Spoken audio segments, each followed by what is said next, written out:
Hello, my name is Sharon Rotimi, and I am an actor. Hello, Sharon. Nice to have you Hello, here today. it's You look lovely to very be here. beautiful. I love the look. Thank you. So, Sharon, tell me, your performances, they seem to be quiet, but demand attention. So, how do you command silence as a storytelling tool? How do you do it? I think this is such a cool question. um, I think I think silences are a very underrated tool for an actor, and I find that people, for some reason, are uncomfortable with silences. I mean, even in natural affairs, people just don't know what to do with silences. And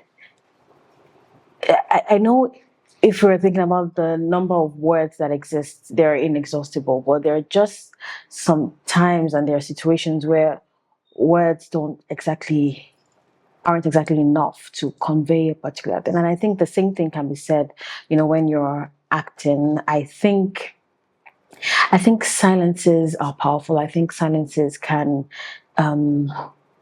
convey lots of things. Silences useful, can be useful to the moments of reflection.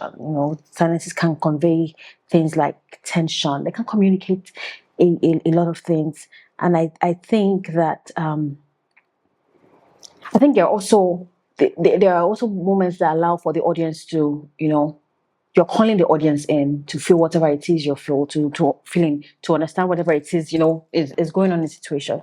So I I I think I find it really cool that people have noticed that about my performances. I find it very flattering. So yeah, I think silences are very powerful. Is a very powerful tool. I think it is a tool that is not paid, that attention is not paid to it. Yes. And it's very underrated because Yes, it can yes. convey A whole lot of things, Yeah. way more than words can. Yeah. Yes. So, all the woman in me. Okay. Let's talk about it. It felt like a declaration and a performance at the same time. Yeah. So, what part of your truth did that series allow you to express? That women are human. I feel like the world tries or likes to convey this superhumanness on women, and I think it does more harm than good. I think it doesn't allow us understand the complexities that come with being a human first, and then being a woman. And I like to advocate for the equal humanity of the sexes, because I think both sexes are equally human. That's really what I wanted to convey with the monologues, that women aren't these beings who come on earth and perform their God-given duty of giving birth and serving the man, and them being this all-powerful, all-wise. Women can be stupid, and I think that's a good thing. No, I don't know. I'm trying to say that there's a way I'm trying to, sometimes trying to pass across that. I don't think. I think people weaponize weaponize what's the word, bad behavior in women to just subjugate them, and they do not see it as necessarily part of the complexity or the humanness of a woman. So I just thought, you know what, this people that have been mentioned in the Bible, and their stories are always in relation to the men in their lives, and not necessarily as themselves as whole beings. I just thought it made sense to try and pass that across. And speaking about women, the amount of discourses that has come out of expectations that are required, yes, things that are expected of women as a woman, yes, do this as a woman. Women should do this. Women should be this. Yeah. I think that women are not given enough grace to be. No, we aren't.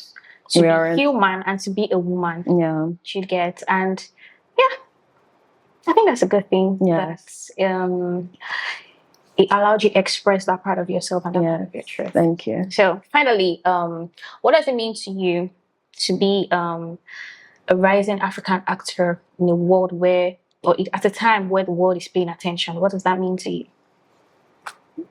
I think more, if we're going to be a little bit, more precise, I think we're just beginning to pay attention. I don't think, and it's just my personal opinion. You don't think they are? I don't think they. I think little by little, and I think it's such a beautiful thing. I'm grateful that to be working in a time such as this. We have beautiful, amazing projects going into the world, and I think people are beginning to realize that there was never a dearth of talent when it comes to Nollywood. There have always been talented, incredibly skilled people. And I think that, at this time where our stories are becoming more and more popular in popular media, I think it's such a blessing to be an actor in this time, because what it just means for us is that as compared to 10 years ago, people are finding it easier to tell our stories in the most authentic way possible. I think less and less we're trying